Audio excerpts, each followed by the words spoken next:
Jésus nous a avertis de cette attaque avant l'enlèvement, et la majorité des chrétiens ne l'ont pas remarqué. Vous pensez peut-être savoir à quoi vous attendre avant l'enlèvement, mais il y a quelque chose que très peu de chrétiens comprennent. Un avertissement que Jésus lui-même nous a donné et que la plupart d'entre nous avons complètement ignoré. J'ai besoin que vous écoutiez attentivement, car ce n'est pas seulement une prophétie à étudier ou une histoire de la Bible. C'est un appel personnel, une alarme spirituelle destinée à vous, exactement ici et maintenant. Jésus nous a mis en garde contre une attaque spécifique, un assaut sur les cœurs, les esprits et la foi des croyants. Et cela se produit juste avant son retour. C'est subtil, c'est dangereux, et cela se déroule en ce moment précis alors que nous parlons. Beaucoup de personnes se concentrent sur les signes dans les cieux, les guerres, les famines et les tremblements de terre. Ces signes sont réels. Mais il existe quelque chose de bien plus insidieux, une attaque qui vise directement votre foi, votre espérance et votre état de préparation. Elle est conçue pour vous distraire,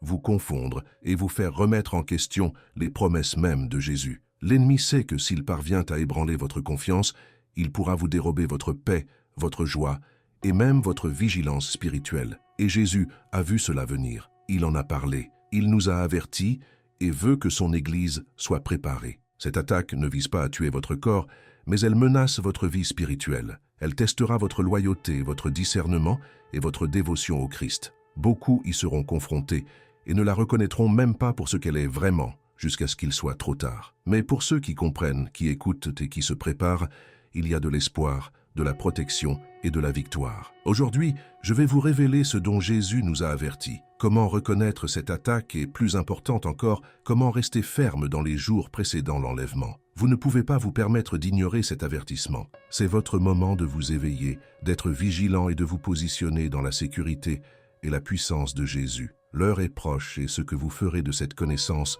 peut tout changer. Je veux que vous compreniez quelque chose de crucial. Le monde dans lequel nous vivons n'est pas seulement physique. Il y a une bataille qui se déroule en ce moment que la plupart des gens ne peuvent pas voir. Mais Jésus en a parlé constamment. Il savait qu'avant son retour, l'ennemi intensifierait ses attaques non seulement contre les nations et les gouvernements, mais contre les cœurs et les esprits du peuple de Dieu. Le champ de bataille spirituel est réel. Il est subtil, souvent invisible, mais profondément dangereux. C'est là que la peur, le doute et la tromperie s'infiltrent silencieusement dans nos vies. Beaucoup de chrétiens aujourd'hui ne réalisent pas que leur joie et même leur foi peuvent être attaquées de manière qui ne laisse pas de marques visibles, mais peuvent laisser des cicatrices spirituelles permanentes. Jésus nous a avertis de cela et a clairement indiqué que la stratégie de l'ennemi est implacable. Il attaque à travers la confusion, les mensonges et des tentations subtiles qui semblent inoffensives au début. Vous pouvez vous surprendre à remettre en question les promesses de Dieu, à douter de son timing ou à vous sentir paralysé par la peur face aux événements qui se déroulent dans le monde. C'est exactement ce que l'ennemi désire. Il veut vous distraire de l'état de préparation, vous faire vous concentrer sur le chaos autour de vous au lieu du royaume de Dieu en vous. Et cette attaque n'est pas aléatoire, elle est stratégique, ciblant spécifiquement les moments qui précèdent l'enlèvement. Vous devez voir les signes. Jésus a parlé de guerres et de rumeurs de guerre, de tremblements de terre et de famine. Mais il a également averti qu'avant sa venue, la tromperie serait effrénée. De faux enseignements surgiraient. Des voix prétendraient avoir une autorité qu'elles ne possèdent pas, et beaucoup les suivraient sans discerner la vérité des mensonges. L'ennemi utilise cela comme son arme la plus puissante. Parce que tandis que la destruction physique peut être alarmante, la tromperie spirituelle est silencieuse, invisible et beaucoup plus dangereuse. Elle isole les croyants, affaiblit leur foi et ouvre les portes au désespoir et à la désespérance. Beaucoup de croyants attendent des signes spectaculaires, des lumières brillantes dans le ciel, des anges descendants, des trompettes sonnant. Mais la vérité est bien plus insidieuse. La véritable attaque avant l'enlèvement est interne. Elle est dans vos pensées, dans votre cœur et dans vos perceptions. C'est le doute croissant, la distraction subtile, la tentation de vous concentrer sur les questions mondaines plutôt qu'éternelles. Jésus a vu cela venir et nous a avertis dans Jean 16 que le monde nous haïrait et que nous rencontrerions des tribulations. Mais il a aussi dit « Je vous ai dit ces choses, afin que vous ayez la paix en moi. Dans le monde, vous aurez des tribulations. Mais prenez courage, j'ai vaincu le monde. » En même temps, il existe des signes qui indiquent que l'enlèvement est proche. Jésus nous a dit d'observer les cieux, de comprendre les temps et de reconnaître les modèles qu'il a décrits dans Matthieu 24 et dans 1 Thessaloniciens 4. Mais ces signes ne doivent pas instiller la peur, ils existent pour nous préparer. Le problème est que l'ennemi travaille sans relâche pour rendre ces signes confus, pour les faire paraître normaux ou inévitables, de sorte que les chrétiens ne reconnaissent pas l'urgence. Vous pouvez lire les gros titres, voir des crises mondiales, ou entendre parler du mal grandissant et hausser les épaules comme si c'était une partie de la vie, sans jamais réaliser que ce sont exactement ces moments où Jésus nous a dit de faire attention. Vous devez comprendre la différence entre le chaos ordinaire et l'accomplissement prophétique. Chaque catastrophe n'est pas le signe des temps de la fin, mais il y a des modèles indéniables lorsqu'ils sont vus à travers les lentilles des Écritures. Des nations se dressant contre des nations, la décadence morale se répandant plus rapidement que jamais, de faux prophètes égarant des millions. Ce ne sont pas des coïncidences. Elles font partie de l'attaque spirituelle dont Jésus nous a avertis. Et cela se produit maintenant même, de manière que vous ne percevez peut-être même pas, parce que l'ennemi est rusé. Il mélange la vérité avec des mensonges, l'espoir avec le désespoir, la foi avec la peur. Et le résultat est une génération de chrétiens spirituellement engourdis, non préparés et vulnérables. Observez les signes dans les Écritures. Le figuier fleurit. Le monde devient plus sombre, et pourtant les chrétiens restent distraits par le confort, la routine et les préoccupations communes de la vie. Jésus nous a dit d'être vigilants, de veiller et de prier. Les signes sont partout, pas toujours sous forme de catastrophes naturelles ou d'événements mondiaux, mais dans l'érosion subtile de la vérité, la montée des idéologies fausses et l'apathie croissante envers la parole de Dieu. L'ennemi est patient et stratégique. Il attend le moment où les croyants sont spirituellement vulnérables et attaque alors, semant la peur, le doute et la division. Cette attaque n'est pas seulement une possibilité future, c'est maintenant. Les chrétiens expérimentent déjà des formes subtiles de tromperie et de découragement, et cela s'intensifiera à mesure que l'enlèvement approche. Certains seront détournés par des voix charismatiques qui prétendent avoir un discernement divin. D'autres douteront des promesses de Jésus, pensant qu'il est lent ou indifférent à la souffrance du monde. Beaucoup seront si concentrés sur la survie terrestre et le confort personnel qu'ils ne reconnaîtront pas l'urgence spirituelle de l'heure. Les avertissements de Jésus sont clairs. Dans Matthieu 24, il décrit un temps de tribulation, de faux messies et de persécutions croissantes. Mais au sein de cet avertissement réside une vérité plus profonde. La plus grande arme de l'ennemi n'est pas le chaos visible, c'est la distraction, la confusion et la léthargie spirituelle. Il veut voir le peuple de Dieu non préparé, distrait par des questions secondaires et spirituellement aveugle. Et si vous n'êtes pas attentif, vous pourriez vous retrouver spirituellement désarmé quand le moment viendra. En même temps, il y a de l'espoir. Jésus ne nous a pas seulement avertis, il nous a équipés. Il nous a donné la parole, le Saint-Esprit, et un chemin de vigilance. Les signes de la venue de l'enlèvement ne sont pas pour nous terrifier, ils sont pour nous réveiller. Ce sont une invitation à la vigilance spirituelle, à la prière, au discernement et à l'intimité avec Jésus. Lorsque vous comprenez les signes, vous pouvez voir à travers les mensonges de l'ennemi, résister à ses attaques et rester ferme. Vous pouvez préparer non seulement votre cœur, mais votre esprit pour le moment glorieux où Jésus viendra chercher son Église. L'attaque avant l'enlèvement est réelle. Elle se produit et elle est dangereuse, mais elle est aussi prévisible parce que Jésus nous en a avertis. Maintenant, la question est, allez-vous écouter ou allez-vous ignorer l'avertissement comme tant d'autres? Resterez-vous ferme dans la foi? Ou serez-vous pris au dépourvu par l'assaut subtil, silencieux et insidieux sur votre vie spirituelle? La bataille n'est pas terminée, mais la victoire est promise à ceux qui restent vigilants. Nous arrivons maintenant au cœur de la question. L'attaque même dont Jésus nous a avertis. Un assaut si subtil, si rusé, que la plupart des chrétiens ne le reconnaîtront pas avant qu'il n'ait déjà pris racine dans leur cœur. Jésus a parlé de tromperie, de faux prophètes et d'une haine croissante dans le monde. Mais il y a une couche plus profonde que beaucoup manquent. L'attaque de l'ennemi n'est pas seulement externe, elle est interne.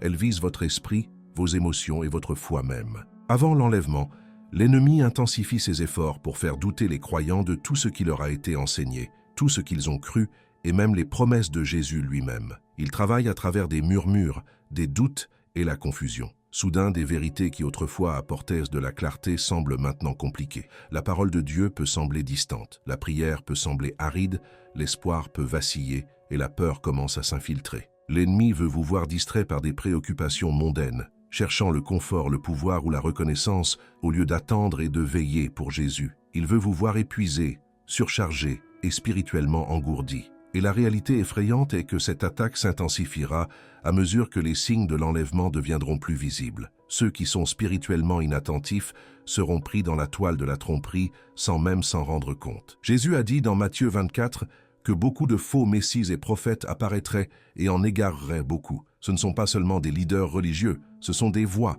des idées et des philosophies conçues pour saper votre foi, planter des graines de doute et vous tenter de faire confiance à tout sauf au Christ. L'attaque ne semble pas toujours menaçante. Elle peut venir sous forme de conseils bien intentionnés, d'enseignements populaires ou de tendances apparemment inoffensives. Mais ne vous y trompez pas, ce sont des parties de la bataille spirituelle soigneusement orchestrées pour affaiblir les croyants juste avant l'enlèvement. La peur est un autre outil que l'ennemi manie. Il veut que vous soyez terrifiés par l'avenir, terrifiés par les nouvelles, terrifiés par ce qui se passe dans votre nation, votre ville, ou même dans votre propre foyer. Il veut vos yeux loin de Jésus et fixés sur le chaos autour de vous. L'attaque est un mélange de peur, de doute, de distraction et de tromperie, et elle est généralisée. Jésus nous a avertis parce qu'il connaît le résultat tant pour ceux qui sont préparés que pour ceux qui ne le sont pas. Mais voici la puissante vérité. Jésus ne nous a pas laissés sans défense. Il nous a donné sa parole, son esprit, et la promesse que ceux qui demeurent en lui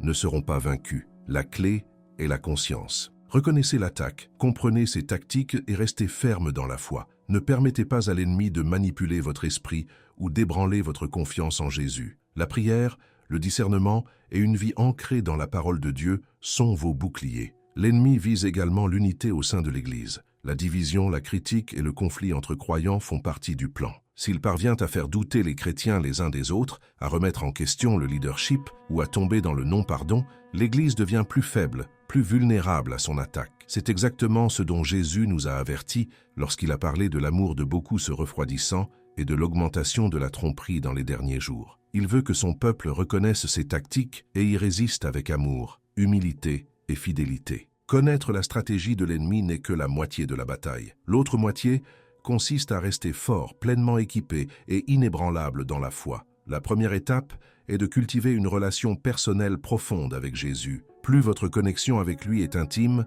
plus vous aurez de discernement pour reconnaître les attaques avant qu'elles ne prennent racine. Un cœur totalement rendu à Jésus est comme une forteresse que l'ennemi ne peut pas briser. La prière est votre ligne de vie, pas seulement une prière routinière, mais une prière fervente, constante et conduite par l'Esprit qui aligne votre cœur sur la volonté de Dieu. Par la prière, vous invitez la puissance du Saint-Esprit à vous fortifier, vous guider et vous protéger de la tromperie. L'ennemi déteste la prière parce qu'elle vous connecte à la source suprême de vérité et de puissance. La parole de Dieu est votre épée. Apprenez-la, mémorisez-la, méditez-la et utilisez-la contre tout doute, peur et faux enseignements. La Bible est vivante et lorsqu'elle est appliquée à votre vie, elle expose les mensonges de l'ennemi et confirme les promesses de Jésus. Rappelez-vous, le même Jésus qui nous a avertis de cette attaque nous a aussi assuré qu'il a vaincu le monde. Le discernement est essentiel. Tout enseignement, toute tendance, toute voix ne vient pas de Dieu. Demandez au Saint-Esprit de vous guider,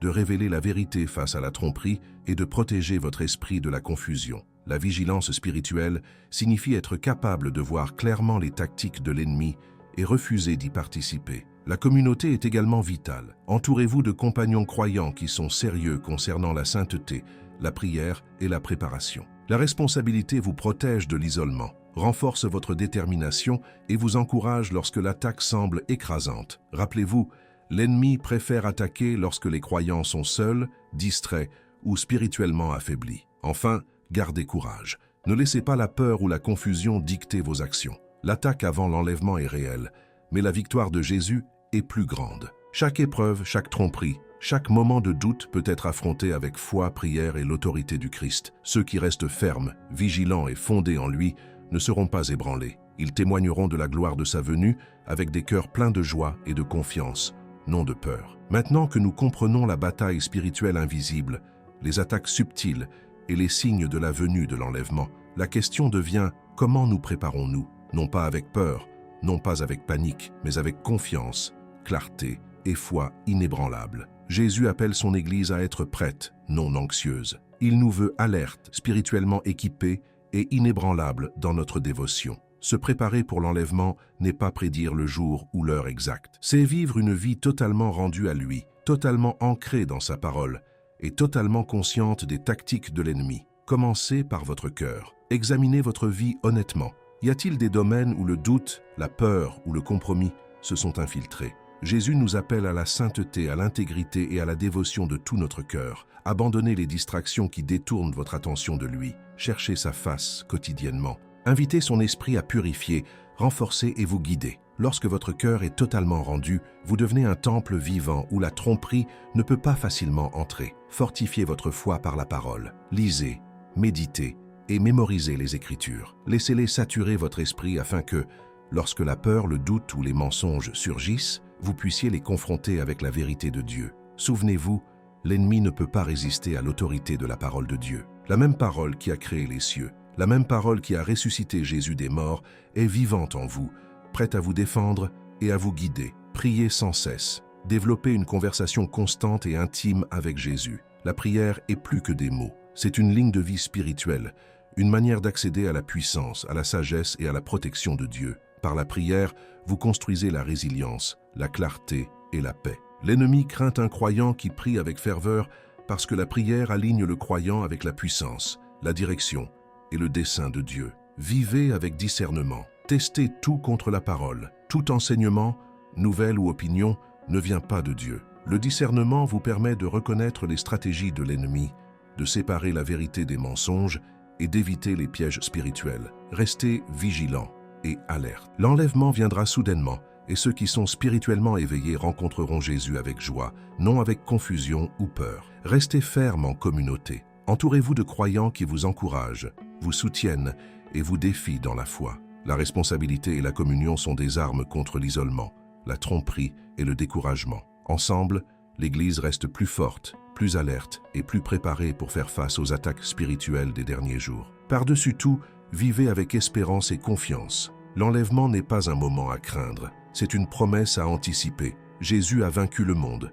Il a vaincu la mort, le péché et l'ennemi. Ceux qui restent fidèles, vigilants et spirituellement préparés partageront sa victoire. La confiance vient de se fier à ses promesses, de vivre dans l'obéissance et de garder vos yeux fixés sur lui. Jésus nous a avertis des attaques avant l'enlèvement, parce qu'il nous aime et veut que nous soyons prêts. L'ennemi est réel, ses stratégies sont rusées et ses assauts sont implacables. Tel est le pouvoir du Christ dans votre vie. Vous n'avez pas besoin d'affronter la peur, le doute ou la tromperie seul. Vous avez l'esprit, la parole, la prière et l'Église pour vous équiper et vous protéger. Les signes sont autour de nous. Le chaos, la confusion, la décadence morale et les faux enseignements croissants font tous partie de ce que Jésus a décrit. La question est, reconnaîtrez-vous l'avertissement et resterez-vous fort ou serez-vous pris au dépourvu? La préparation spirituelle n'est pas optionnelle, elle est vitale. Mais la préparation n'est pas à propos de la peur, elle concerne l'espérance, la foi et la confiance en Jésus. Vivez chaque jour dans l'obéissance, ancré dans les Écritures et saturé de prière. Restez vigilants, discernants et alertes. Tenez ferme dans la foi et laissez votre vie briller comme un témoignage d'espérance, d'amour et de fermeté. L'enlèvement viendra soudainement comme un voleur dans la nuit. Mais ceux qui sont prêts rencontreront Jésus avec joie, confiance et paix. Souvenez-vous de ceci, l'attaque avant l'enlèvement est réelle, mais la victoire est promise. Jésus a déjà vaincu. Votre tâche est de rester ferme, de continuer fidèlement et de vivre chaque jour dans la préparation. N'ayez pas peur, ne vous laissez pas distraire, ne soyez pas trompés. Gardez vos yeux sur Jésus et le jour où il viendra chercher son Église, vous serez préparés, en sécurité et remplis de l'espérance de la vie éternelle. L'heure est proche, l'appel est clair et la promesse est certaine. Soyez prêts, restez fermes et faites confiance à celui qui a tout conquis pour vous. Abonnez-vous à notre chaîne pour plus de révélations des Écritures et soutenez notre ministère afin que nous puissions continuer à alerter les chrétiens en ces temps de la fin. L'attaque est là, mais la victoire est déjà garantie pour ceux qui restent fidèles au Christ.